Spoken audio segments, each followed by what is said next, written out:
Pag-usapan natin 'tong investigasyon ninyo sa PhilGok, okey? So far, ano po Opo. bang, status nito? Kasi ang pinag-uusapan nito 'di ba transfer of 6.7 billion, hindi po ba? At least on record, yun po Oo, yung meron kami, on record. okey. Although there are reports that it's more than that, galing sa So are you government, close ano to po. filing cases against anyone? Yes po, it's moving very well. Actually, yung mga officials naman po ng, PSC and POC, some of them voluntarily, went to our office to give their statements and produce documents also. Ang hindi Mm. pa lang po talaga pumupunta, yung mismong mga board ng, ano po, ng, PhilGok po. Sila na lang po hindi Si pumunta. Si Chairman Pato Gregorio nga po was in our office last week. So, nagbigay na rin po ng statement. So, and all the pero si others ano po na may involvement. Opo. pero sir, si ano, si Senator Alan Peter Cayetano na nooy, siya yung head ng organizing committee, nagko-cooperate po ba?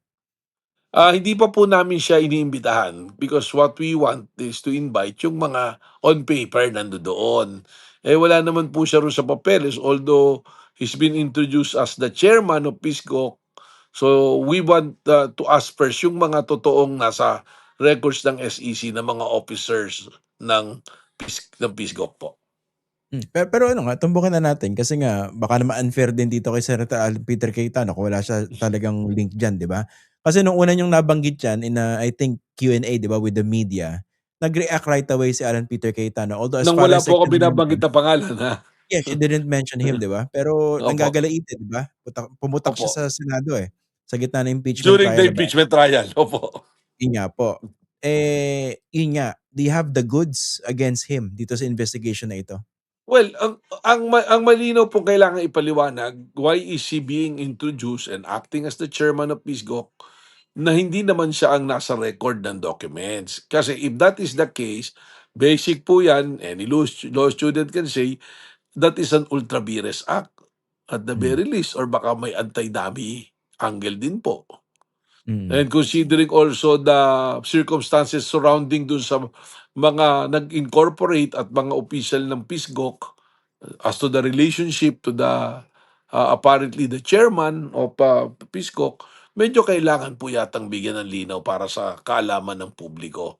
Kasi what mm, we have right now, Sir Christian, is there was a resolution issued by POC, PSC, uh, appointing Senator Alan Peter Cayetano.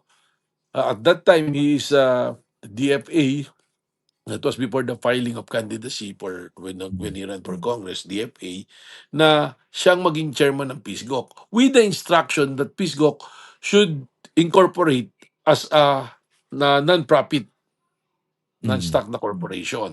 So nag-incorporate, when it was incorporated, there were set of officials already and member of the boards. And Senator Allen was not part of that board na nag-incorporate. So legally, ano yung natural na mangyari? He cannot act as officer or especially chairman of the board if you're not member of the board. Because mm. in order for you to be the chairman, you should be elected by the board members at dapat para ma-elect ka, you're a member of the board. So medyo Pero dun po yung may kailangang ipaliwanag.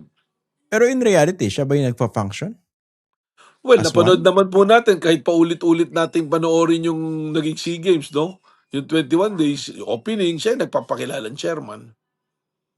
Okey. So, miski dun sa on paper wala siya, sa Wala po siya incorporation? doon, wala po. That's why, sabi nga, balikan po natin, hindi ko binanggit yung pangalan niya because what we have at that time, nakita namin documents, he's not, at least from the point of view of the SEC or anybody who will look into the documents, he's not an officer or chairman of the PhilGok.